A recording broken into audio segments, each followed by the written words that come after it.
সুপ্রিয় ভাই ও বোনেরা, আসসালামু আলাইকুম। পৃথিবীর সকল প্রাণের জোবান থাকলেও মাছের জোবান নেই কেন? আর মাছেরা পানিতেই কেন বসবাস করে? এক ব্যক্তি হযরত আলী রাদিয়াল্লাহু তাআলা আনহুকে এই প্রশ্ন করলেন। হযরত আলী রাদিয়াল্লাহু তাআলা আনহু উত্তরে বললেন, জেনে রেখো, আল্লাহ তাআলা মাছের মুখেও জোবান দিয়েছিলেন। তারাও কথা বলতে পারত, জমিনে চলাচলও করতে পারত। কিন্তু আফসোস, এই মাছ নিজের উপরে জুলুম করেছে, যার ফলে আল্লাহ তাআলা তার থেকে কথা বলার ক্ষমতা কেড়ে নিয়েছেন এবং জমিনে চলাচল করার ক্ষমতাও কেড়ে নিয়েছেন।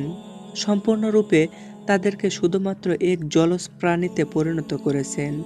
সে আগন্তুক ব্যক্তি জিজ্ঞাসা করল, হে আলী, মাছেরা নিজের উপর কি জুলুম করেছে?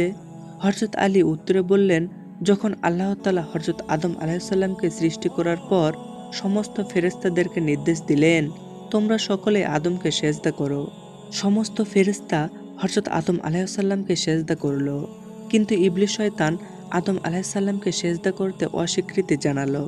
ইবলিস আল্লাহ তাআলার হুকুম অমান্য করে বলতে লাগলো, আপনি আমাকে আগুন থেকে তৈরি করেছেন আর আদমকে সামান্য মাটি থেকে, যার ফলে আল্লাহ তাআলা ইবলিস শয়তানকে জান্নাত থেকে বের করে দিলেন।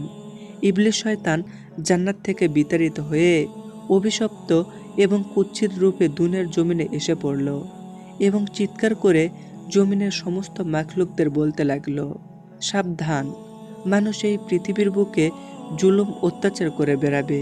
সেই সময় মাছেরা পানিতে চলাচল করতে পারত, আবার জমিনেও চলাচল করতে পারত। তারা উভয়চর প্রাণী ছিল। তখন মাছেরা কোথাও বলতে পারত। ইবলিস শয়তান সমস্ত প্রাণীদের মধ্যে সর্বপ্রথম মাছদেরকে কুমন্ত্রণা দিয়েছিল। ইবলিস শয়তান মাছদেরকে বলল, মানুষ যখন পৃথিবীর বুকে আসবে তখন তারা নিজেদের ক্ষুধা মেটানোর জন্য তোমাদেরকে জীবন্ত অবস্থায় চাকুর সাহায্যে কেটে টুকরো টুকরো করে খাবে। মাছেরা যখন এই কথা শুনল তখন তারা সমুদ্রের অন্য সমস্ত প্রাণীদেরকে মানুষের ব্যাপারে এই সমস্ত কথা বলে মানুষের বিরুদ্ধে সবাইকে একত্রিত করতে লাগলো, যার ফলে আল্লাহ তাআলা মাছদের কথা বলার ক্ষমতা কেড়ে নিয়েছেন এবং মাছেরা জবানহারা হয়েছে। পাশাপাশি আল্লাহ তাআলা মাছের ব্যাপারে এই বিধান জারি করেছেন যে মাছদেরকে জবেহ করতে হবে না, তাদেরকে জীবিত অথবা মৃত উভয় অবস্থায় খাওয়া যাবে। অন্য সকল প্রাণীকে আল্লাহর নাম নিয়ে জবাই করার যে বিধান প্রযোজ্য, সেটা মাছদের ক্ষেত্রে প্রযোজ্য হবে না, কেননা আমি তাদের জীবনকে পানির মধ্যে সীমাবদ্ধ করে দেব। মাছদের উদ্দেশ্যে বলা হলো, তোমাদেরকে যখন পানি থেকে ওঠানো হবে তখন তোমরা নিজেরাই ছটফট করতে করতে মারা যাবে। এর ফলে যখনই মাছকে পানি থেকে বের করা হয়, মাছেরা ছটফট করতে থাকে এবং মাছের দেহের সমস্ত রক্ত এসে তার গলায় একটি বিশেষ গ্রন্থিতে এসে জমা হয়।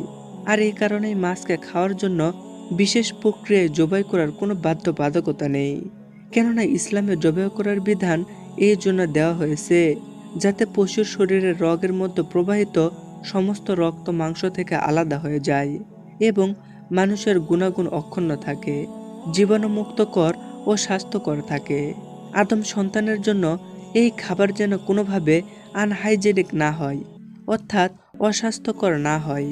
আর মাছের ক্ষেত্রে আল্লাহ তাআলার বিধান জারি করা হয়েছে, যখন এই মাছকে পানি থেকে উপরে আনা হবে তখন প্রকৃতভাবেই মাছ ছটফট করতে করতে মাছের দেহের সমস্ত রক্ত গলার কাছে গ্রন্থিতে এসে জমা হয়ে যাবে এবং মাছের শরীরের মাংস রক্ত থেকে পবিত্র হয়ে যায়।